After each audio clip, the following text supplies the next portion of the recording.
કાયદાને લઈ ડભોઈના ડ્રાઈવરો દ્વારા પ્રાંત કચેરી ખાતે આવેદનપત્ર પાઠવવામાં આવ્યું। તાજેતરમાં જ સમગ્ર ભારતમાં કેન્દ્ર સરકાર દ્વારા વાહન ચાલકો વિરુદ્ધ જે કાળો કાયદો પસાર કર્યો છે તે રદ કરવા અથવા તેમાં સુધારા વધારા કરવા ડભોઈ ડ્રાઈવર એસોસિએશન દ્વારા પ્રાંત કચેરી ખાતે કાયદો રદ કરવા આવેદનપત્ર પાઠવવામાં આવ્યું હતું। તાજેતરમાં સમગ્ર ભારતમાં કેન્દ્ર સરકાર દ્વારા વાહન ચાલકો વિરુદ્ધ જે કાળો કાયદો પસાર કર્યો છે તે રદ કરવા અથવા તેમાં સુધારો વધારો કરવા ડભોઈ ડ્રાઈવર એસોસિએશન દ્વારા વડોદરી ભાગોળથી મોટી સંખ્યામાં એકત્રિત થઈ ડ્રાઈવરોએ રેલી કાઢી ડભોઈ તાલુકા સેવા સદન પહોંચી પ્રાંત કચેરી ખાતે આવેદનપત્ર પાઠવવામાં આવ્યું હતું। જેમાં ડ્રાઈવર એસોસિએશને જણાવ્યું હતું કે ડ્રાઈવર સામાન્ય આવકમાં પોતાના પરિવારનું પેટ ભરતા હોય છે, ત્યારે તાજેતરમાં સરકારે નવા કાયદામાં અકસ્માત વખતે ભૂલ હોય કે ન હોય ડ્રાઈવરે સ્થળ ઉપરથી ભાગવું નહીં અને જો એ સ્થળ ઉપરથી ભાગી જાય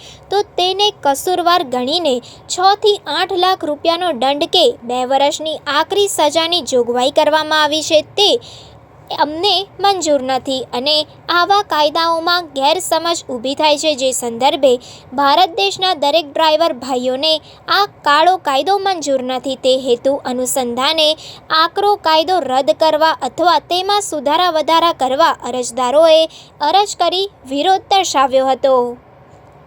reporter Sarfaraz Pathan, secular Gujarat news, Dabhoi. આપ શ્રીના મીડિયાના માધ્યમથી અમે ડ્રાઈવર બધા ભેગા થયા છે। ડભોઈના ડ્રાઈવર આ એક ડભોઈના ડ્રાઈવર થકી નથી પણ આ પરંતુ ડભોઈ સમગ્ર ભારત દેશનો આ એક મોટો પ્રશ્ન છે।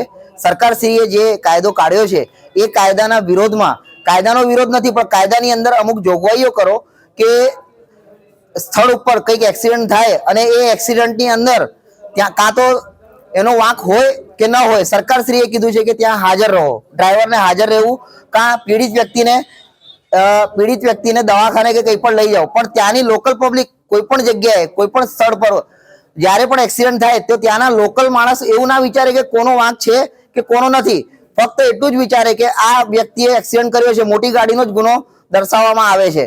કોઈ જગ્યાએ એવું નથી હોતું કે નાની ગાડીનો કોઈ વાંક હશે કે નહીં હોય। જો સ્થળ પરથી ડ્રાઈવર હટી જાય તો એને સરકાર મારી નાખે અને ત્યાં ઉભો રહે તો ત્યાંની લોકલ પબ્લિક એને મારી નાખે।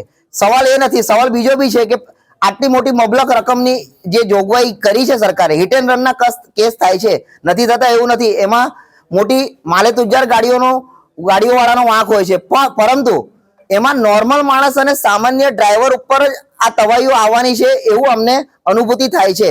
એના વિરોધની અંદર આ કાળા કાયદાનો અમે વિરોધ કરીએ છીએ। સરકારશ્રીને અમારું એક આવેદન છે કે આમાં તમે સુધારા વધારાની જોગવાઈ કરો અને એની અંદર જેટલું ઘટતું થાય એટલું કરો।